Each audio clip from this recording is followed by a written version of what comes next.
Friends, চলে এসেছি একটা নতুন ভিডিও নিয়ে। তো আজকে আমাদের টপিক হচ্ছে, তোমাদের বাড়িতে যদি বোগেনভেলিয়া গাছ বা যেটাকে তোমরা কাগজ ফুলের গাছও বলে থাকো, কিছুটা এই রকম ফুলটা হয়। আমার এটা নতুন কুড়ি রয়েছে। তো এই রকম ফুলগুলো যে হয় বোগেনভেলিয়া গাছে, কিভাবে তোমরা প্রচুর ফুল নিয়ে আসবে, তো সেই টিপস ব্যাপারে।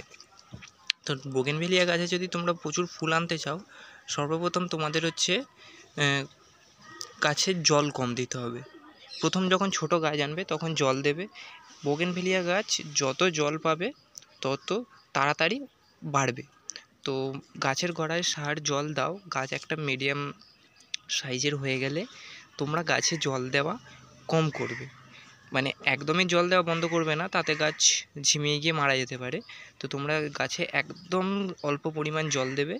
আর যে ডালগুলো এরকম মেজে সামনে থেকে বড় হয়ে যায়, এই ডালের এই গোড়াগুলো, এই ডগাগুলো কেটে দেবে।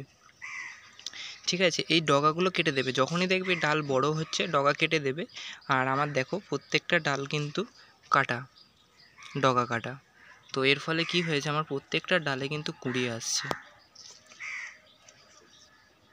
এই দেখো প্রত্যেকটা ডালে কুড়ি আসছে। তো তোমরাও যদি চাও বোগেনভেলিয়া গাছে এই যে এইটা যেরকম ডাল বেরোচ্ছে, এটা ফুল হবে। ঠিক আছে, যদি ফুল না হয়, যখনই দেখবো এতটা পর্যন্ত বেড়েছে, এটার ডগাটা কেটে দিতে হবে।